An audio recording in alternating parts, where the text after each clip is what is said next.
अब ये तो कुछ तरीके थे जिससे आप बिजनेस या व्यवसाय का अवसर तलाश कर सकते हो।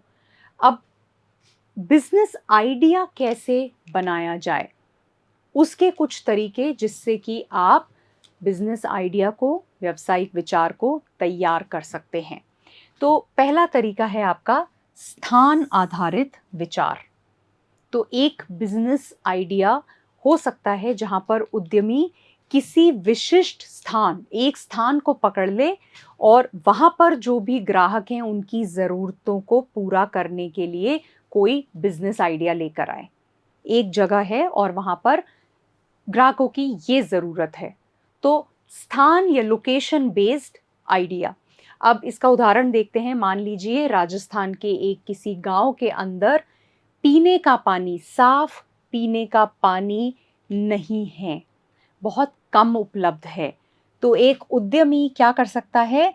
एक उद्यमी पानी बेचने का, साफ पीने का पानी बेचने का व्यवसाय शुरू कर सकता है।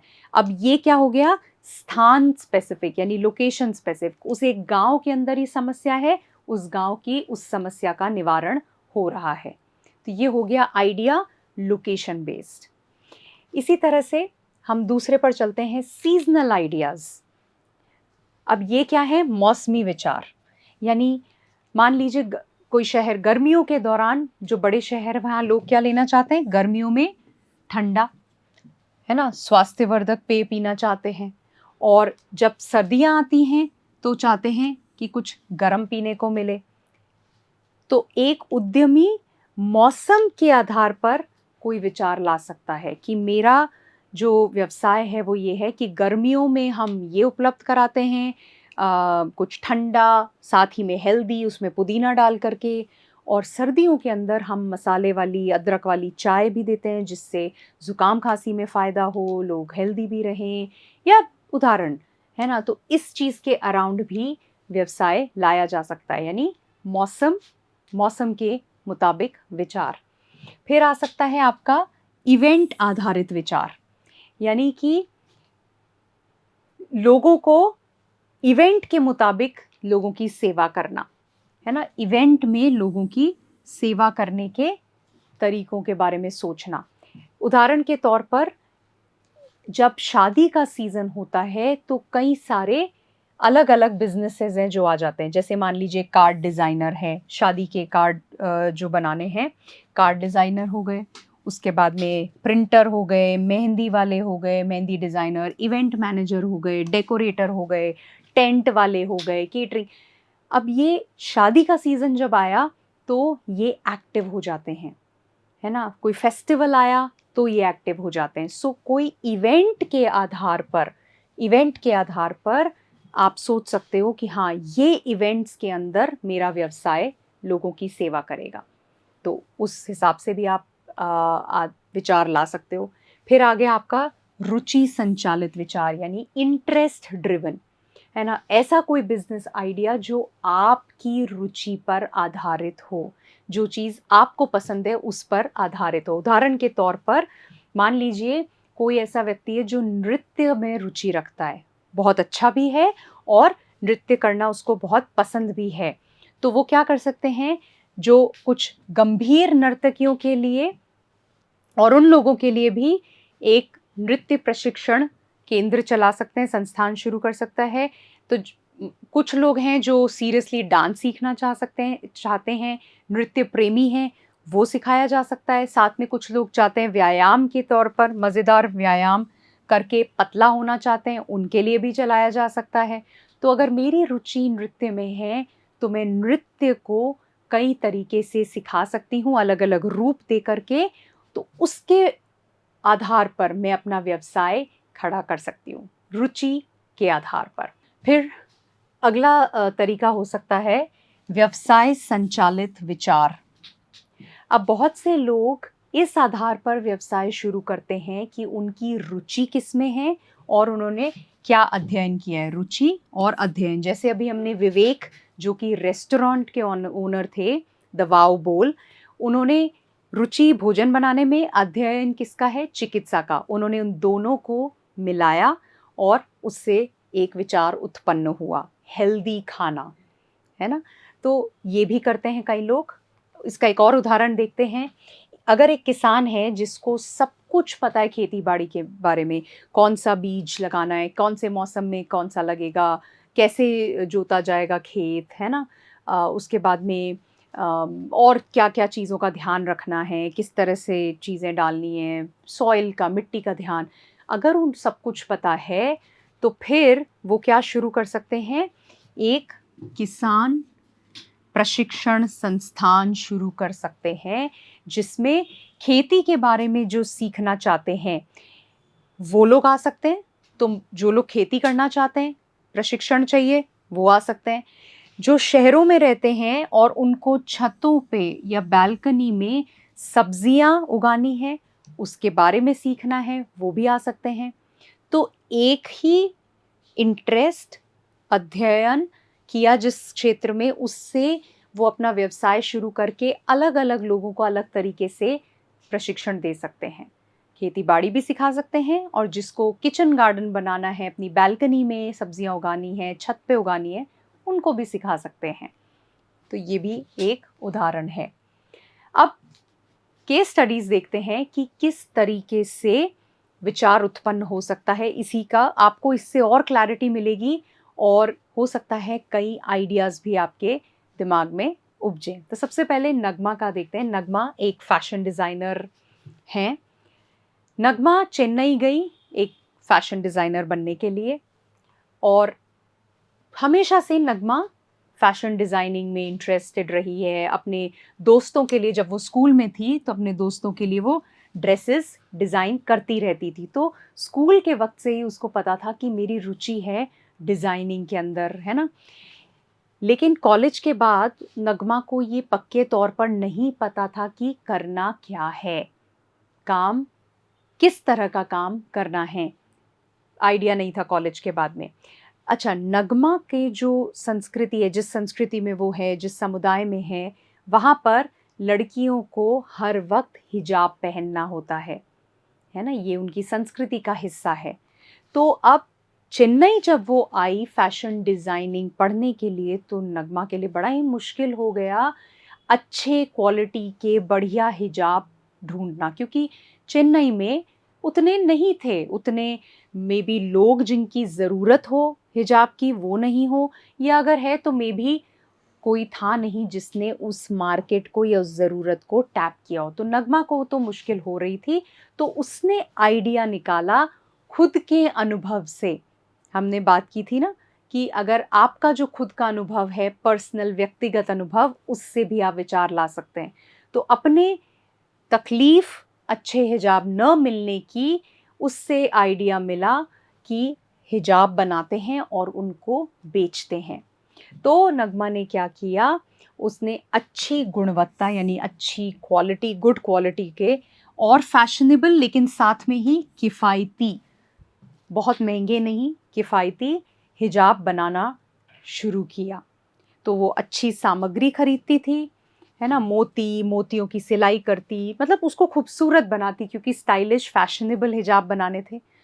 तो वो खरीद के और अपने उत्पादों को एक सुंदर बक्से में पैक करती। तो जैसे ही किसी ने ऑर्डर दिया, सुंदर से बक्से में वो हिजाब बना करके फैशनेबल उसको पैक करके और फिर वो देती थी।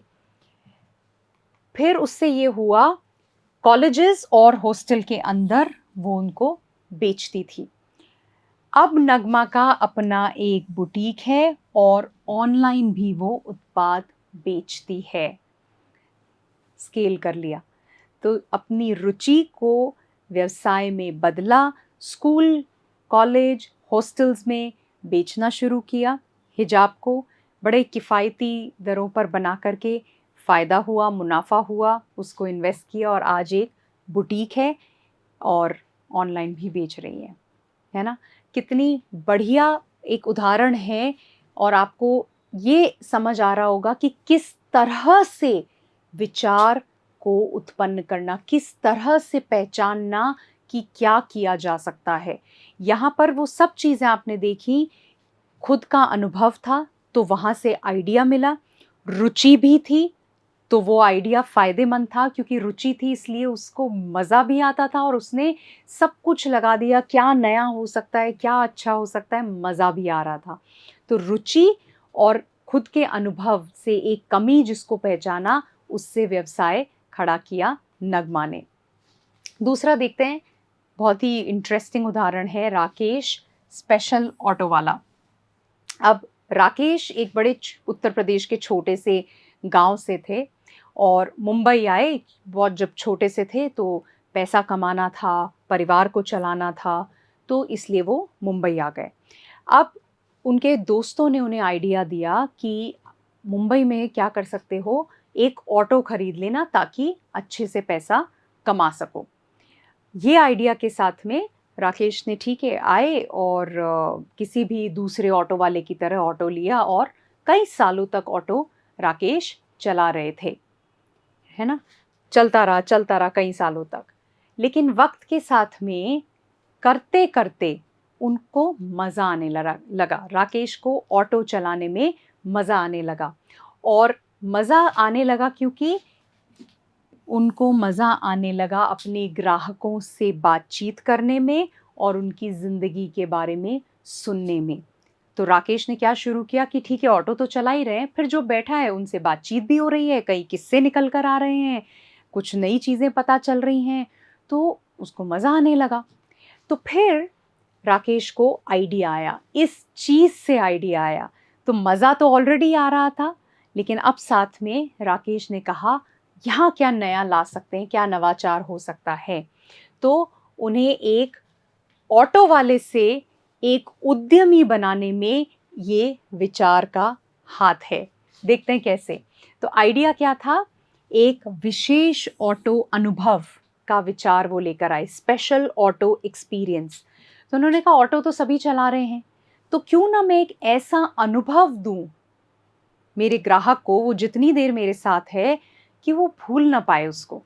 तो उन्होंने कहा कि ग्राहक को स्पेशल सर्विसेज मिलेंगी, ग्राहक को नाश्ता मिलेगा, कोल्ड ड्रिंक मिलेगी, उनकी पसंद के गाने चलेंगे, समाचार पत्र न्यूज़पेपर होगा और उनके मोबाइल के लिए वाईफाई होगा।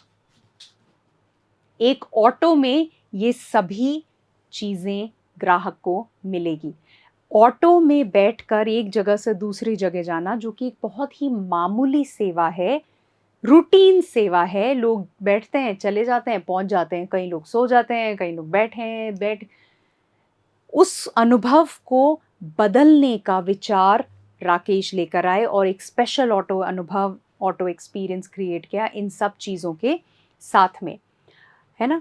अब इसके अलावा राकेश ने क्या किया कि ये चीज़ें तो दूंगा, नाश्ता भी है, इंटरनेट भी है, समाचार पत्र भी है, गाने भी चल रहे हैं, कोल्ड ड्रिंक भी है, और साथ ही राकेश उन्हें खास रास्तों पर ले जाते, है ना, और कहानियाँ भी सुनाते कि अच्छा ये रास्ता, इसमें ये है, ऐसा हो रहा है, या फिर कोई और चीज़ें हैं।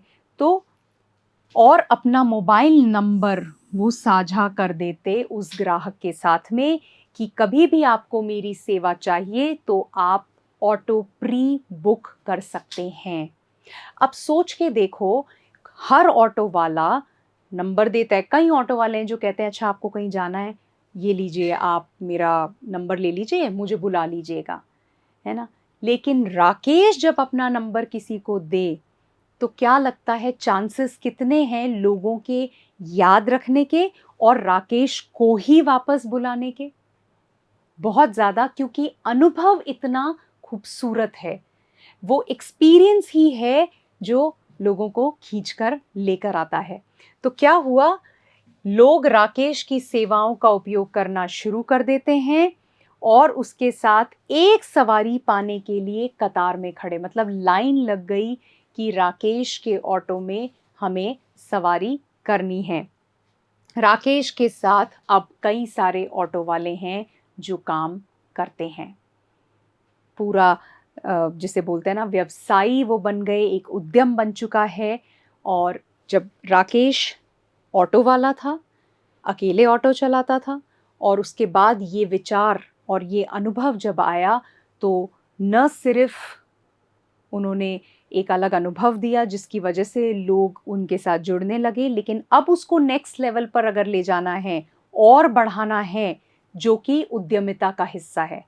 एक ऑटो वाले के लिए तो एक काम है ऑटो चलाना, लेकिन कैसे मैं अपने इस को और बढ़ाऊं, ग्राहकों को और सेवा दे सकूं, वो सोचना और ऑटो वालों को साथ जोड़ना उद्यमिता है।